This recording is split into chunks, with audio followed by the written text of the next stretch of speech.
আমাদের নানি দাদি খালাদের প্রজন্মরা এখন সবাই মরে গেছে, ঠিক না?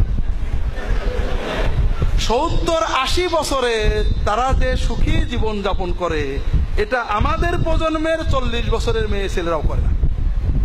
তারা 15টা জন্ম দিয়েছেন, মানুষ করেছেন এবং এখনো সুস্থ আছেন।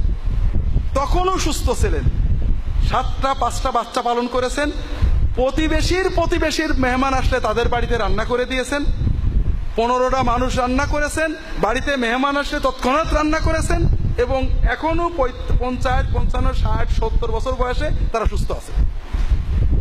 আর আমাদের সন্তানদের, ছোট বোনদের, ভাইদের প্রজন্মে 35 বছর বয়সে বাচ্চা মাত্র 1টা বা 2টো, শরীরে অসুস্থতা কাটে না, মেহমান বাড়িতে আসতে শুনলে মনে হয় যে গলায় দড়ি নেবে, কথায় কথায় ঝগড়া, গোলমাল, অসুস্থতা, ব্যারাম, টিভির সামনে যতক্ষণ আছে ভালো আছে, স্বামীর সামনে বউয়ের সামনে বসলেই ঝগড়া, ব্যারামের শেষ নেই। এই তো সভ্যতা। এটা যদি এই বিয়েটাই যদি 25-35-এ না হয়ে 17, 18, 19, 20-এ হতো, 22-এ, 23-এ, 25-এ হতো, তাহলে 30-এর আগেই ইমোশনটা মজবুত হয়ে যেত। যাই হোক, এটার থেকে উদ্ধার বড় কঠিন। সমাজ ব্যবস্থা বিয়েটাকে কঠিন করে ফেলেছে। বিয়ে করতে হলে তোমাকে এত হাজার মানুষ খাওয়াতে হবে, এতজন বরযাত্রী নিতে হবে। সামাজিকতা, লৌকিকতার কারণে আমাদের সন্তানদেরকে কুরবানি দিচ্ছি। তারা একদিকে এখন পাপ করছে, 2 নম্বর আছে, যখন তাদের 35-40 বয়সে বিয়ে দেবেন তখন তারা বিবাহিত জীবন বুঝবে না, কারণ আগেই শেষ হয়ে গেছে। কেউ জিনা ব্যভিচার করে শেষ হয়েছে, কারোর ইমোশন এমন মরে গেছে। আমি আমার চট্টগ্রামের কথা বলছি, আমার এক আপনজনের কথা। তার আত্মীয়ের মেয়েকে বিয়ে দিয়েছেন আর এক আত্মীয় ছেলের সাথে। আত্মীয় আইটি এক্সপার্ট, একটা প্রাইভেট ইউনিভার্সিটিতে শিক্ষকতা করে, MSc পাস করেছে, বিয়ে দিয়েছেন খুশি মনে। 6 মাস পরে মেয়ের মুখ দেখে মা বড় টেনশন। মা তো ছেলে মেয়ের মুখ দেখলেই মা বোঝে ডালমে কুছ কালা হয়। মায়ের মমতা অসীম। কি হয়েছে না কিছু হয়নি, কি হয়েছে না কিছু হয়নি। সব শেষে বলছে, অবস্থা হলো ওই জামাতা সারা রাত কম্পিউটার নিয়ে বসে থাকে, সকালে ঘুমায়, বিকেলে বিশ্ববিদ্যালয়ে যে আসে ক্যাম্পাস করে। বউ যে একটা আছে কিছু সে জানে না, বরং বউ একটু কাছে গেলে বিরক্ত হয়। এই হলো জামাতা। আপনি কি করবেন? এজন্য তো দায়ী আপনি।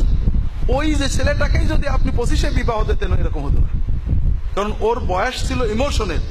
ও ইমোশন থাকতো। এখন ওর 35, 40, 39-এ যায়, ওর এখন ইমোশন নেই। বিয়ে করতে সামাজিক তাই করেছে। এটা খুব ভয়ঙ্কর অবস্থা। আমি অনুরোধ করব ইমানদার সকল পিতামাতাকে, ছেলে মেয়েদের 20 থেকে 25-এর ভিতরে বিবাহের চেষ্টা করতে থাকেন। অনেক মা আছেন আমার কাছে দোয়া চান যে হুজুর দোয়া করেন আমার মেয়েটা বিয়ে হচ্ছে না। কারণ মেয়েদের প্রস্তাব আসতে থাকে সামাজিক, আমাদের সামগ্রিক প্রেক্ষাপটে। আপনার মেয়ে 17, 18, 19, 20 হলেই প্রস্তাব আসা শুরু করবে। মেয়ের বয়স যখন 29, 30 হয়েছে, প্রস্তাব আর আসবে না। কারণ ওই মেয়েকে বিয়ে করার জন্য যে যোগ্য পাত্র দরকার ওটার খুঁজে, ওই রকম অবিবাহিত ছেলে খুঁজে পাওয়া যায় না। তা আপনি মেয়েটার বিয়ে আটকে রেখেছেন যে MA পাস করুক, MA পাস করা মানে সেশন জব সহ প্রায় 22, 23, 25 হয়ে যায়। এরপরে আর প্রস্তাব আসাই কমে যায়। এখন খালি হুজুরের দোয়া চাই। মেয়েটা সাইকোলজিক্যালি, আমাকে অনেক মেয়ে ফোন করেছে, হুজুর আমার মার বলে দেবেন বিয়ের জন্য কোনো চেষ্টা না করে, আমি গলায় দড়ি নেব, এত অপমান সহ্য হয় না। এই জন্য অনুরোধ হলো ভাইরা, এই অবক্ষয় থেকে যেটা হবে, পরিবার ব্যবস্থা উঠে যাবে, ব্যভিচার ছড়িয়ে যাবে। আর এটাই চাচ্ছে ইসলামের শত্রুরা। ইসলামের অগ্রযাত্রা ঠেকানো যাচ্ছে না। ইসলাম দ্য ফাস্টেস্ট গ্রোয়িং রিলিজিয়ন। এটা ঠিক যে মুসলমানদেরকে খ্রিস্টান বানানো হচ্ছে, মূর্খ। কোন শিক্ষিত মানুষ বাইবেল পড়ার পরে আর খ্রিস্টান থাকে না, হয় নাস্তিক হয়।